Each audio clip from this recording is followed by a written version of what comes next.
Okay, welcome back to Nick's Picks. This is going to be an episode about Loki, episode 2, The Variant. So, again, at the beginning, I need to let you know there are going to be spoilers. If you have not seen this episode, sorry, I have to adjust my camera because I need to make sure I look beautiful. If you have not seen this episode, do not listen to this podcast, do not read or do not watch this video on YouTube, wherever you happen to be. So don't do it. Also, I feel like I should say this. If you want to see me talking about this in like video form, or if you want to listen to it, I have it on podcast. I also have it on video on YouTube. So pick your poison, whichever one you like. It's good. It's up to you. I am a-okay with any of them because I will be putting these things out forever because I just love movies and I love TV shows. Anyway, let's get into it. So breakdown. Basically, at the beginning, we end up seeing this other Loki that our Loki is looking for. So I'm gonna call it the V Loki, as in like variant Loki. But I mean, technically, our Loki is variant Loki as well. But I'm gonna call it our Loki and then variant Loki. So the variant Loki ends up at the beginning of this episode kidnapping one of the commanders of a group of TVA police, basically called the Hunters. And so basically what we do see is that this commander becomes controlled by this V Loki. That this V Loki has some form of or some ability to be able to control the mind of people.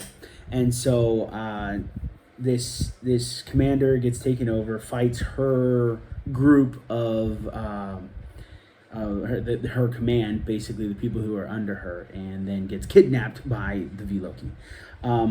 Then our Loki gets the opportunity to potentially go and figure out what the heck is going on, what in the world happened. And so they go there. They find out basically the V Loki, the variant Loki, has been killing. I forgot to say this. Has been killing these groups of like TVA police, and then been taking their reset charges. And she's been doing this. Made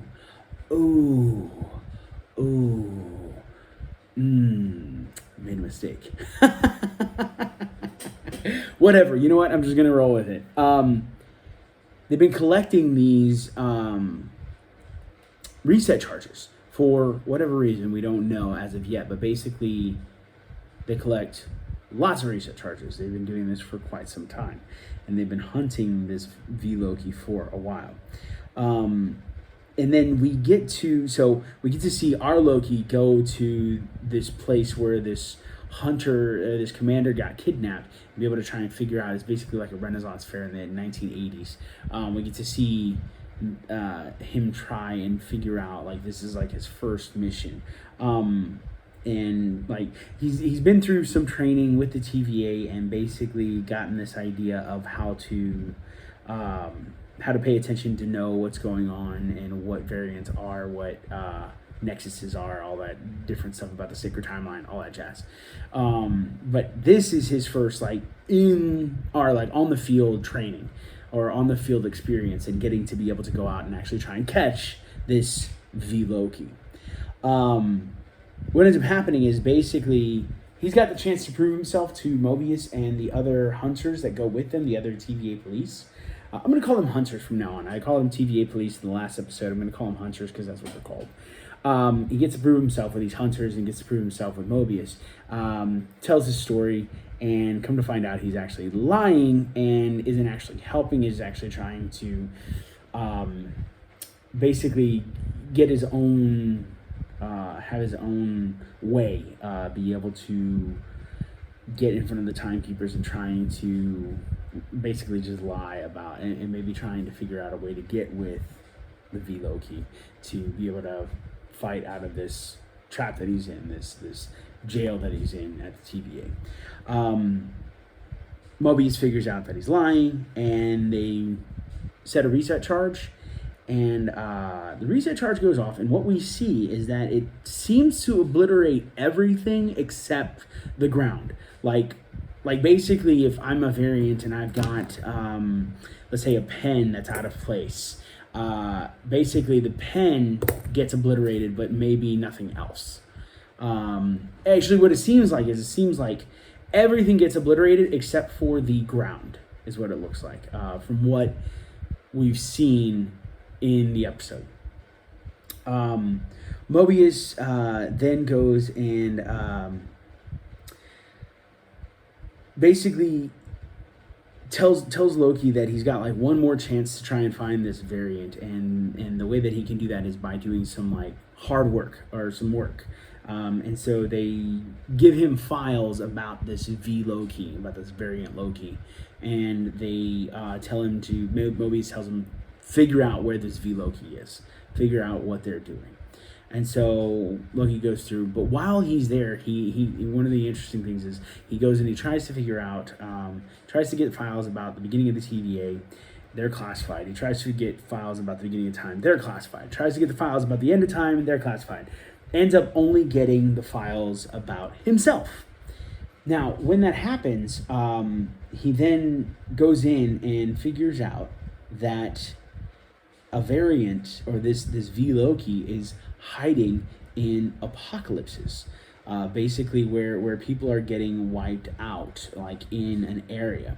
And because that Loki can do whatever they want to during that time, because it's never going to show up. And so there's this really fun scene where basically we see Loki giving a metaphor and using Mobius's lunch salad as an example, and pouring in salt and pepper, and then eventually pouring in some kind of juice to explain that the salt and the pepper, no matter what the salt and the pepper add to it, the juice makes it as if it didn't happen.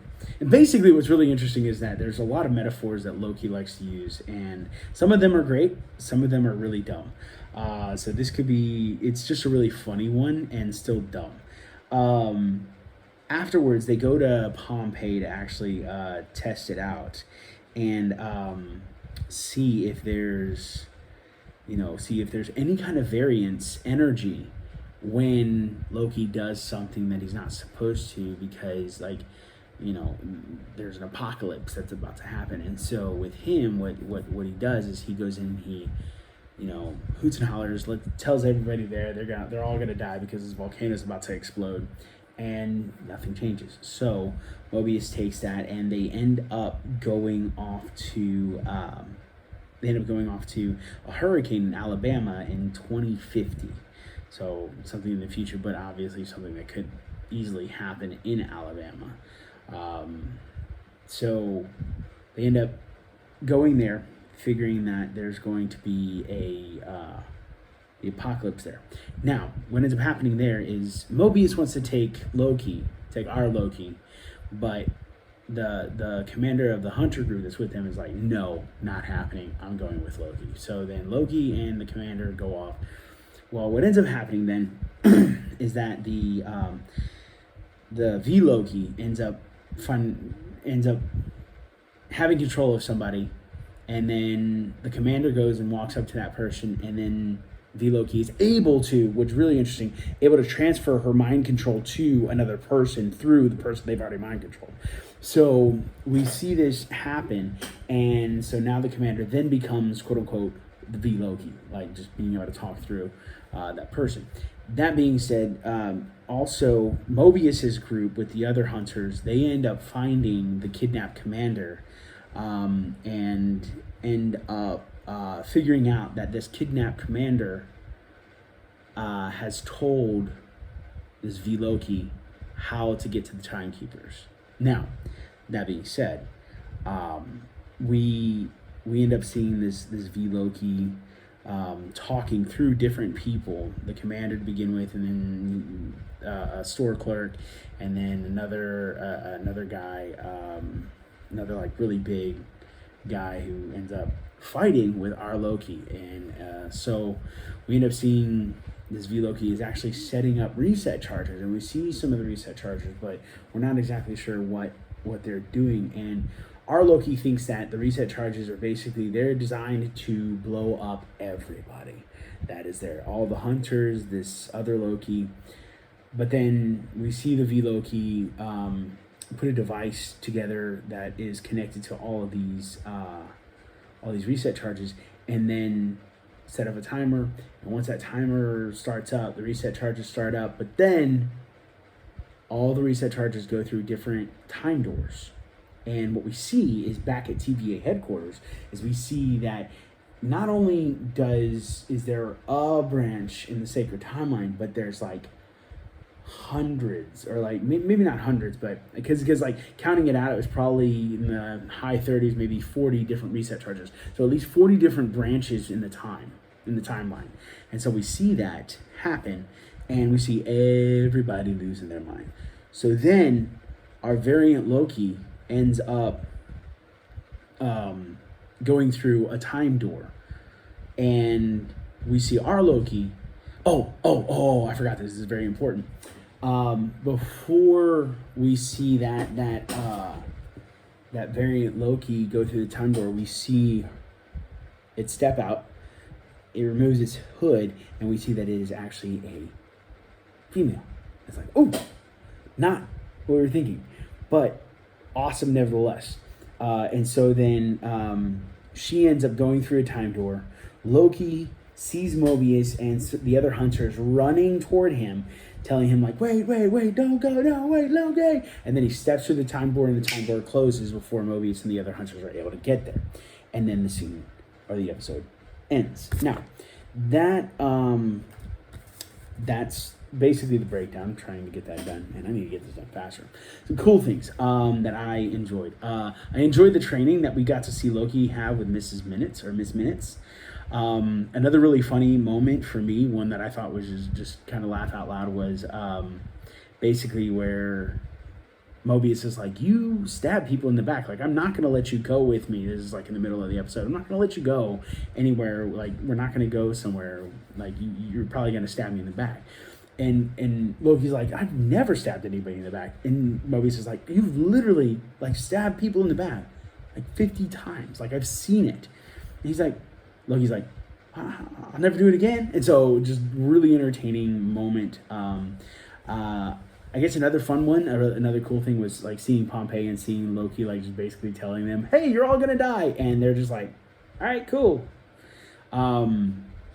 Then I really enjoyed Loki's quote that he says to Mobius, where he says, not all bad people are truly bad, and not all good people are truly good.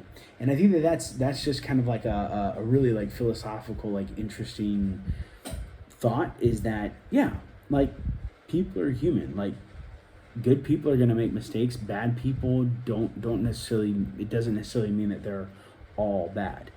And so kind of understanding that, like, I think that's a really interesting philosophy. Now, with Loki especially, like, we see that, yes, it's true, he's not all bad, especially on the original timeline, but, you know, at this moment, like, with this Loki, yeah, he's only been bad so far.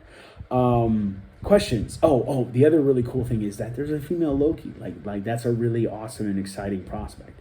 Questions. Number one, how do the timekeepers control choices, or how do they control time? Like what is it that gives them the ultimate power to be able to make the decisions to decree what is going to happen?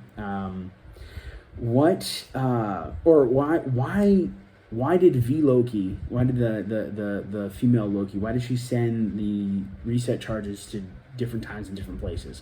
Like, is there some significance to the time and the places that she sent them, or is it just to create mass chaos? And to what end? How is that going to help her goal? Because we don't really know what her goal is, except that maybe she just wants to destroy the timekeepers. And yeah, that leads me to the next question of like, what is variant Loki like trying to do? What's the point? My guesses for the next episodes is basically we're going to see the timekeepers. We're going to see how the different timelines like we're gonna see the different timelines that were created by the reset chargers, and I literally have no idea what Loki's going to do. Like in my mind, Loki could do one of a million different things, and I never have any idea, any clue, any hints as to what is going to happen, because there's always a surprise to me. So anyway, I appreciate you being here. I look forward to giving you the breakdown of episode 3 later, and because there's definitely some interesting things there. And I would say, oh, I didn't give this a number. I would say I would probably give this I don't know, maybe a 4 on this one. Definitely, I enjoyed. I think I would prefer some more answers. There's a lot of questions that I've got, and so far right now, I would probably say this is a 4. I would say it's definitely still binge worthy, still worth binging right now, but maybe not quite to the point of getting a lifetime subscription to Disney Plus. So definitely go and watch it. Definitely go and enjoy it. It's definitely worth watching. But yeah, these are my thoughts. Tell me what you think.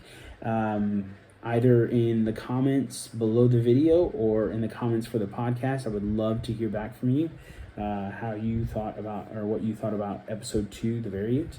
And until next time, you guys are free to go.